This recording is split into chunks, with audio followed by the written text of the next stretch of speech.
Inscreva-se no canal Linha de Divisa, deixe seus comentários e acione as notificações. Oi, Mariana, como vai? Tudo bem? Tudo bem, você?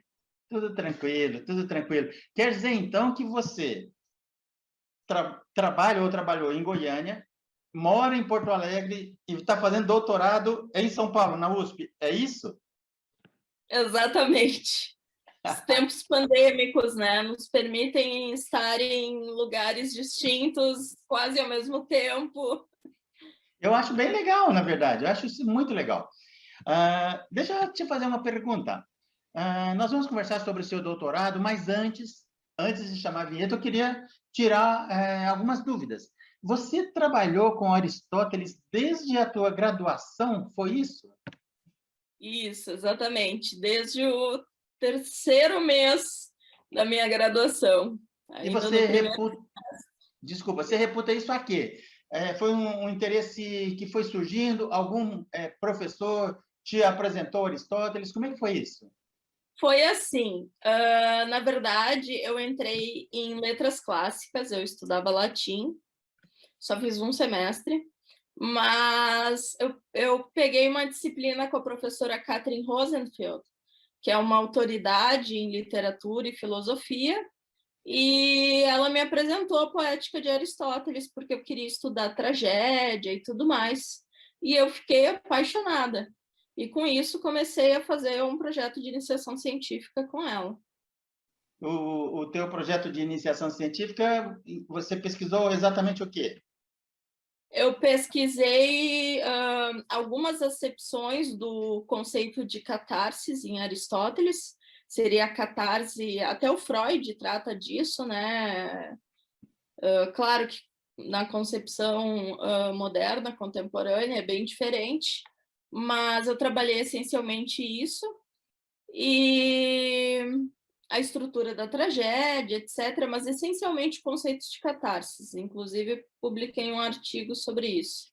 E o mestrado? Qual foi o objeto da tua pesquisa no mestrado? Então, foi um empreendimento meio temerário, digamos que, ao fim das contas, eu vi que eu não consegui fazer não consegui mostrar o que eu queria, mas aprendi muito. Por ter pesquisado, eu pesquisei durante 3 anos depois na graduação, questões de método na ética. Quando eu cheguei ao mestrado, eu vi que muitas dessas questões de método se relacionavam com questões de método herdadas da astronomia antiga, principalmente em problemas que estão no Timeu do Platão, e também de matemáticos da época, como Eudoxo, Cálipo. E então eu tentei ver quais aspectos desse método da astronomia antiga poderiam estar relacionados, porque tem uma máxima chamada preservar os phenomena, Zosentai phenomena, que se chama, é até o título da minha tese, que parece que Aristóteles tenta seguir no seu método, tanto da ética quanto em outros tratados. Eu acho que isso eu consegui mostrar, mas eu ainda tentei uma coisa mais forte, que foi dizer que a ética continha certos aspectos científicos. E hoje, que eu estou estudando realmente os segundos analíticos e a teoria da ciência demonstrativa em Aristóteles, eu vejo que eu estava completamente errada. Ok. E você começou um doutorado na França, foi isso? Isso, exatamente.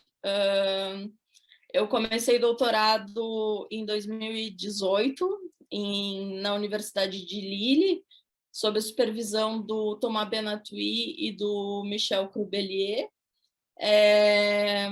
E daí eu segui esse tema da astronomia. Na verdade, eu estava lendo a Metafísica de Aristóteles e encontrei um problema no livro Lambda, que ao tratar do primeiro motor imóvel, que didaticamente seria o Deus aristotélico, né? Apesar de eu salvaguardar muito essa palavra, porque tem muita diferença aí, mas eu não gostaria de entrar nesses detalhes.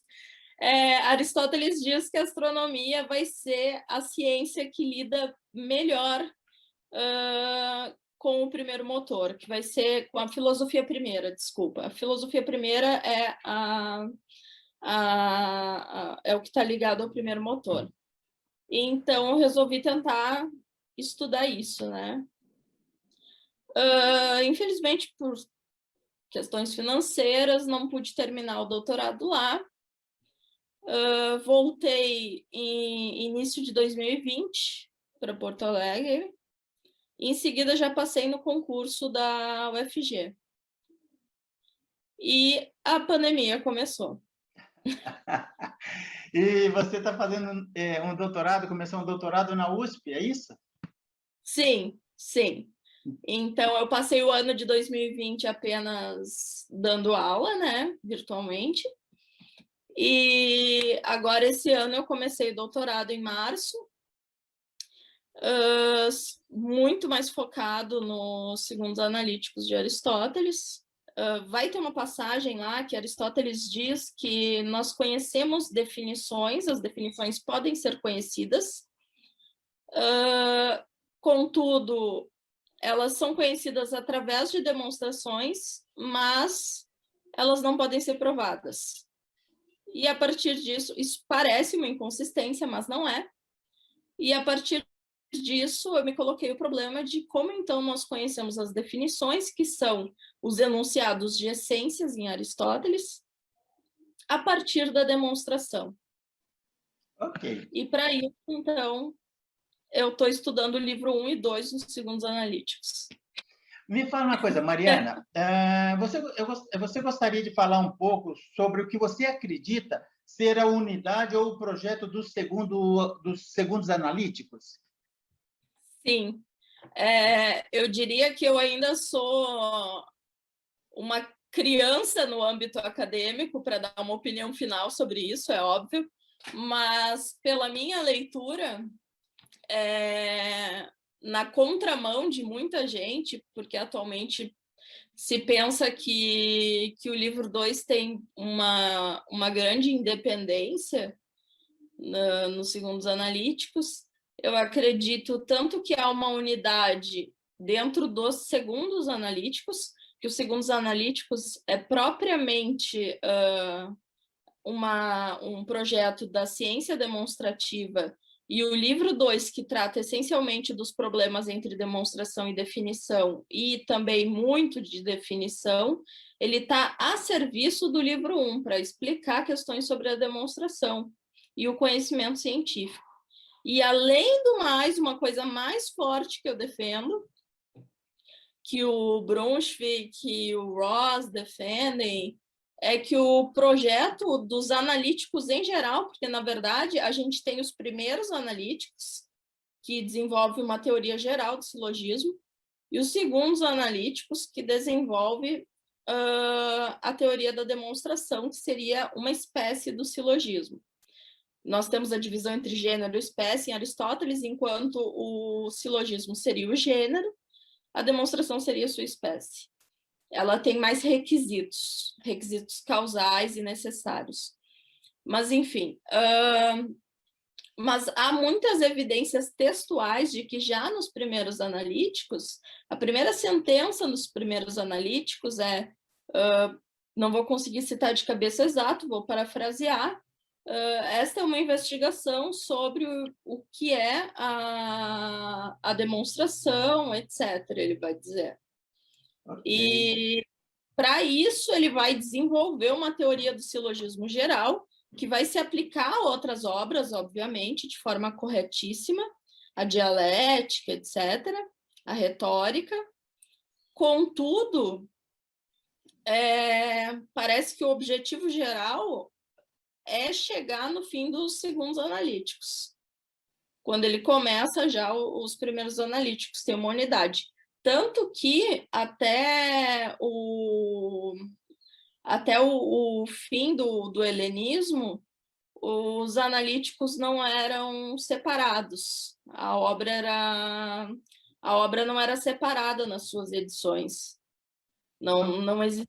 Aristóteles sempre se refere, inclusive nos seus próprios textos, quando ele só fala os analíticos. Ok. Mariana, como, segundo os analíticos, estão inseridos numa visão axiomática antiga? Como é que você pode abordar essa questão? Então, também ao contrário de muita gente. Peraí, deixa eu fazer um parênteses. Me corrija se a primeira impressão, né, a gente está se conhecendo agora há pouco, a teu respeito enquanto pesquisadora está correta ou equivocada. Você me pareceu uma pesquisadora extremamente arrojada. Obrigada. É verdade. Você se vê dessa forma porque você não tem medo de buscar contestar. Você falou que fica perseguindo Aristóteles, é isso? Não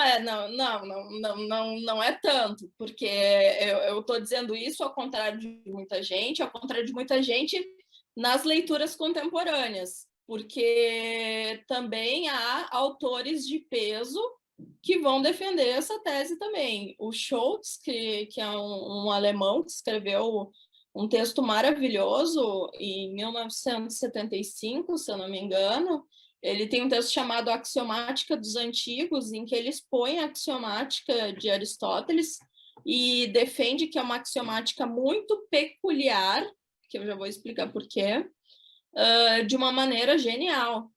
E também tem outros autores, como até brasileiros, o nosso grande filósofo, infelizmente já falecido, Oswaldo Porchat, defendia a mesma posição, enfim. Bom, por que está numa axiomática? Eu não estou falando de uma axiomática no sentido euclidiano, porque o sentido euclidiano ele abre a sua axiomática para muitas coisas, digamos assim. Aristóteles tem uma teoria do gênero, uma teoria dos domínios que a gente pode estudar na ciência muito bem definido. Para ele, o ser ele é disperso nas categorias e por isso ele precisa ser estudado em certos recortes do real, eu chamo assim recortes do real, mas geralmente as pessoas falam domínios, que são esses gêneros. Ele faz isso justamente para não cair num certo gênero supremo do ser, que seria o platonismo, né? Então, o que seria essa peculiaridade da axiomática aristotélica? É justamente ser uma axiomática, mas não abrir as suas demonstrações para todo tipo de coisa, porque as demonstrações precisam ter como as suas premissas de ponto de partida, os seus indemonstráveis, os seus primeiros princípios, aquilo que diz respeito ao gênero específico, e toda a prova vai ser feita dentro desse gênero.